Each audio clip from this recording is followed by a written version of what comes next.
Warahmatullahi wabarakatuh. Izin memperkenalkan diri, nama saya Dimas Kurniawan.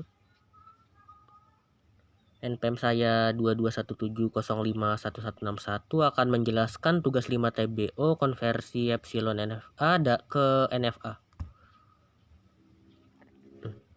Pengertian epsilon NFA atau ini simbolnya ya. Mirip dengan NFA, tetapi dengan sedikit perbedaan, yaitu ia memiliki transisi epsilon yang tidak dimiliki NFA. Transisi yang tidak menggunakan simbol masukan apapun disebut transisi epsilon. Dalam diagram keadaan, epsilon biasanya diberi label dengan huruf Yunani. Epsilon. Ini lambda. Ini juga disebut lambda. Lambda transisi memberi cara yang mudah dalam merancang sistem mesin. Karena transisi lambda string bahasa pertama mungkin kosong. Definisi formal epsilon NFA. Definisi normal epsilon NFA direpresentasikan melalui 5 tupel, yaitu Q, sigma, delta, Q, 0, dan F. Q adalah himpunan berhingga dari semua keadaan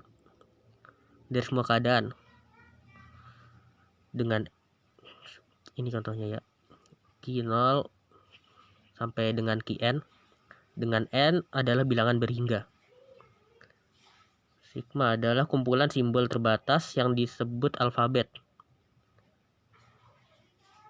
yaitu 0 atau 1.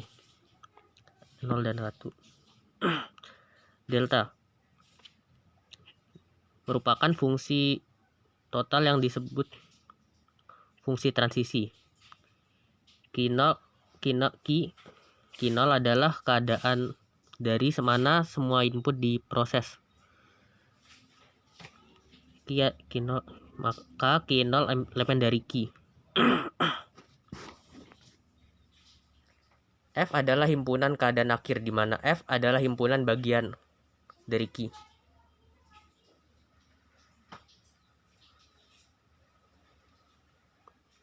Nah, ini contohnya ya.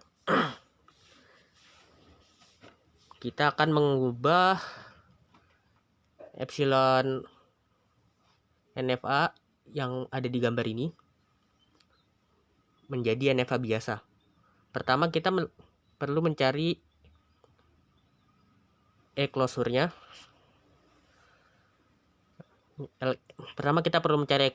E-klosur ini adalah semua keadaan yang dapat dicapai dari keadaan tertentu hanya dengan melihat simbol E, epsilon yang melihat simbol E epsilon. Nah, misalnya ini A ya, ini kan dari A ke, nah umpama A ini kondisi yang dapat dicapai hanya dengan melalui epsilon, maka pertama A karena A-nya itu sendiri, kemudian B karena A input epsilon ke B, kemudian C karena B input C ini B input epsilon dia bisa ke C, kemudian diinputkan dengan 0. Ini buat kan soalnya inputnya ada 2, 0 dan 1. Untuk yang 0 ini A tadi kan sudah sampai ke A. Misalnya ini udah sampai ke A diinputkan ke 0, dia bisa ke A, ke B, ke C.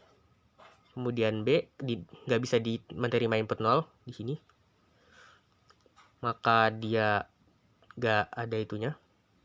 Kemudian C bisa menerima input 0, maka ke C, maka ininya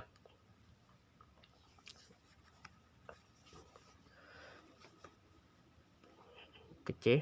Kemudian yang lain ini juga sama ya, ini juga. Nah, ini Kemudian semua yang ada di sini tadi itu kita tulis ulang. Misalnya yang B ini ya. B diinput dengan 0, dia cuma bisa hasil akhirnya C saja. Kemudian diinputkan dengan 1, dia hasil akhirnya B dan C. Maka di sininya diinput 0 cuman C, kemudian diinput 1 BC. Yang aja tadi juga sama. Kemudian setelah kita kumpulkan ini masing-masing itunya, kemudian kita buat gambarnya. Nah, kenapa A dan B-nya ini dia masuk ke kondisi akhir? Karena di sini dari A hanya dengan epsilon, hanya dengan melalui input epsilon tadi, dia bisa ke state akhir, yaitu C. Misalnya A di input B, nah ini A di input B jadi A di input epsilon ke B, terus B di input epsilon jadi ke C. Nah, karena hanya dengan di input epsilon dia bisa ke kondisi akhir, maka